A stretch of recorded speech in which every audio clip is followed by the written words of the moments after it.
ಎಲ್ಲಾ ಹಾನಿಯಿಂದ ಕೂದಲನ್ನು ರಕ್ಷಿಸುತ್ತೆ. ಬರೀ Amrit noni reach root premium hair oil. ಇಡೀ ಸರ್ಕಾರ ಭ್ರಷ್ಟಾಚಾರ. ಸಿದ್ದರಾಮಯ್ಯನವರೇ ರಾಜೀನಾಮೆ ಕೊಡಬೇಕು. ನಾಗೇಂದ್ರ ಇದರಲ್ಲಿ 10% ಕಮಿಷನ್ ಅಷ್ಟೇ, 90% ಸಿದ್ದರಾಮಯ್ಯನಿಗೆ ಹೋಗೈತೆ. ಫೈನಾನ್ಸ್ ಡಿಪಾರ್ಟ್ಮೆಂಟ್ ಬರೋದು ಸಿದ್ದರಾಮಯ್ಯನವರ ಅಡಿಯಲ್ಲಿ. ಅದರಿಂದ 90% ನುಂಗಿರೋ ಸಿದ್ದರಾಮಯ್ಯನವರು ರಾಜೀನಾಮೆ ಕೊಡಬೇಕು ಅಂತ ಇವತ್ತು ಗವರ್ನರ್ನ ಭೇಟಿ ಮಾಡ್ತಾ ಇದ್ದೀನಿ. ಸರ್, ಎಲ್ಲ ಒಂದು ಏನು ಈವರೆಗೂ ಕೂಡ ಸಿಎಂ ಕೂಡ ಸೂಚನೆ ಕೊಟ್ಟಿದ್ದಾರೆ ರಾಜೀನಾಮೆ ಪಡೆಯೋದಕ್ಕೆ ಅನ್ನುವಂಥದ್ದು. ಸೊ ಯಾವ ರೀತಿ ಕೊಡ್ತಾರೆ ಅನ್ನೋಂಥ ನಂಬಿಕೆ ಇದೆಯಾ ಸರ್? ಈಗ ನಾಗೇಂದ್ರನ ಬಂಧಿಸಿದ್ರೆ ಅವನು ನಾನು ಸಿಎಂಗೆ ಎಷ್ಟು ಕಮಿಷನ್ ಕೊಟ್ಟಿದ್ದೀನಿ, ರಾಹುಲ್ ಗಾಂಧಿಗೆ ಎಷ್ಟು ಕಮಿಷನ್ ಕೊಟ್ಟಿದ್ದೀನಿ ಎಲ್ಲ ಹೇಳ್ಬಿಡ್ತಾರೆ. ಆ ಭಯದಿಂದ ಅವರು ಅವನ್ನ ರಾಜೀನಾಮೆ ತೆಗೆದುಕೊಳ್ಳದೆ ಡಿಲೇ ಮಾಡ್ತಾ ಇದ್ದಾರೆ. ಇಡೀ ಸರ್ಕಾರ ಭ್ರಷ್ಟಾಚಾರ. ಸಿದ್ದರಾಮಯ್ಯನವರೇ ರಾಜೀನಾಮೆ ಕೊಡಬೇಕು. ನಾಗೇಂದ್ರ ಇದರಲ್ಲಿ 10% ಕಮಿಷನ್ ಅಷ್ಟೇ, 90% ಸಿದ್ದರಾಮಯ್ಯನಿಗೆ ಹೋಗೈತೆ. ಫೈನಾನ್ಸ್ ಡಿಪಾರ್ಟ್ಮೆಂಟ್ ಬರೋದು ಸಿದ್ದರಾಮಯ್ಯನವರ ಅಡಿಯಲ್ಲಿ.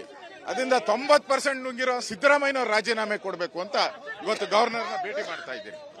ಸರ್, ಎಲ್ಲ ಒಂದು ಏನು ಈವರೆಗೂ ಕೂಡ ಸಿಎಂ ಕೂಡ ಸೂಚನೆ ಕೊಟ್ಟಿದ್ದಾರೆ ರಾಜೀನಾಮೆ ಪಡೆಯೋದಕ್ಕೆ ಅನ್ನುವಂಥದ್ದು. ಸೊ ಯಾವ ರೀತಿ ಕೊಡ್ತಾರೆ ಅನ್ನೋಂಥ ನಂಬಿಕೆ ಇದೆಯಾ ಸರ್? ಈಗ ನಾಗೇಂದ್ರನ ಬಂಧಿಸಿದ್ರೆ ಅವನು ನಾನು ಸಿಎಂಗೆ ಎಷ್ಟು ಕಮಿಷನ್ ಕೊಟ್ಟಿದ್ದೀನಿ, ರಾಹುಲ್ ಗಾಂಧಿಗೆ ಎಷ್ಟು ಕಮಿಷನ್ ಕೊಟ್ಟಿದ್ದೀನಿ ಎಲ್ಲ ಹೇಳ್ಬಿಡ್ತಾರೆ. ಆ ಭಯದಿಂದ ಅವರು ಅವನ್ನ ರಾಜೀನಾಮೆ ತೆಗೆದುಕೊಳ್ಳದೆ ಡಿಲೇ ಮಾಡ್ತಾ ಇದ್ದಾರೆ.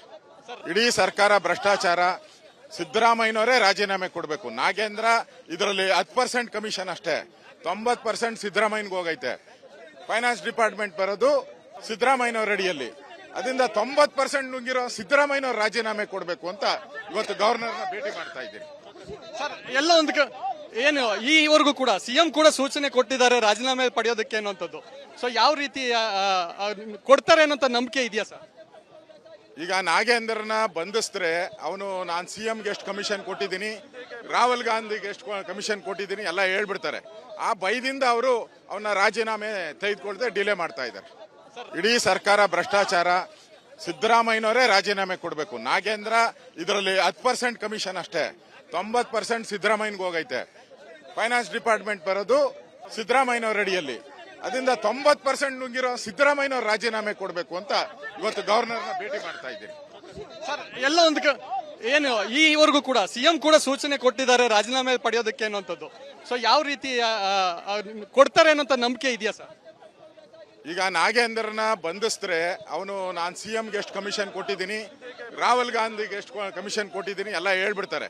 ಆ ಭಯದಿಂದ ಅವರು ಅವನ್ನ ರಾಜೀನಾಮೆ ತೆಗೆದುಕೊಳ್ಳದೆ ಡಿಲೇ ಮಾಡ್ತಾ ಇದ್ದಾರೆ. ಇಡೀ ಸರ್ಕಾರ ಭ್ರಷ್ಟಾಚಾರ. ಸಿದ್ದರಾಮಯ್ಯನವರೇ ರಾಜೀನಾಮೆ ಕೊಡಬೇಕು. ನಾಗೇಂದ್ರ ಇದರಲ್ಲಿ 10% ಕಮಿಷನ್ ಅಷ್ಟೇ, 90% ಸಿದ್ದರಾಮಯ್ಯನಿಗೆ ಹೋಗೈತೆ. ಫೈನಾನ್ಸ್ ಡಿಪಾರ್ಟ್ಮೆಂಟ್ ಬರೋದು ಸಿದ್ದರಾಮಯ್ಯನವರ ಅಡಿಯಲ್ಲಿ. ಅದರಿಂದ 90% ನುಂಗಿರೋ ಸಿದ್ದರಾಮಯ್ಯನವರು ರಾಜೀನಾಮೆ ಕೊಡಬೇಕು ಅಂತ ಇವತ್ತು ಗವರ್ನರ್ನ ಭೇಟಿ ಮಾಡ್ತಾ ಇದ್ದೀನಿ. ಸರ್, ಎಲ್ಲ ಒಂದು ಏನು ಈವರೆಗೂ ಕೂಡ ಸಿಎಂ ಕೂಡ ಸೂಚನೆ ಕೊಟ್ಟಿದ್ದಾರೆ ರಾಜೀನಾಮೆ ಪಡೆಯೋದಕ್ಕೆ ಅನ್ನುವಂಥದ್ದು. ಸೊ ಯಾವ ರೀತಿ ಕೊಡ್ತಾರೆ ಅನ್ನೋಂಥ ನಂಬಿಕೆ ಇದೆಯಾ ಸರ್? ಈಗ ನಾಗೇಂದ್ರನ ಬಂಧಿಸಿದ್ರೆ ಅವನು ನಾನು ಸಿಎಂಗೆ ಎಷ್ಟು ಕಮಿಷನ್ ಕೊಟ್ಟಿದ್ದೀನಿ, ರಾಹುಲ್ ಗಾಂಧಿಗೆ ಎಷ್ಟು ಕಮಿಷನ್ ಕೊಟ್ಟಿದ್ದೀನಿ ಎಲ್ಲ ಹೇಳ್ಬಿಡ್ತಾರೆ. ಆ ಭಯದಿಂದ ಅವರು ಅವನ್ನ ರಾಜೀನಾಮೆ ತೆಗೆದುಕೊಳ್ಳದೆ ಡಿಲೇ ಮಾಡ್ತಾ ಇದ್ದಾರೆ.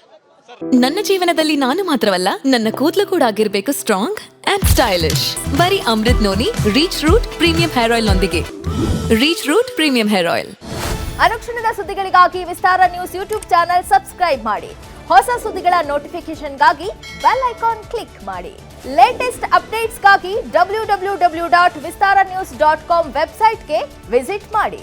ಅಂಗೈಯಲ್ಲೇ ಜಗತ್ತಿನ ಸುದ್ದಿ ತಿಳಿಯಲು Vistara news Kannada app download ಮಾಡಿ.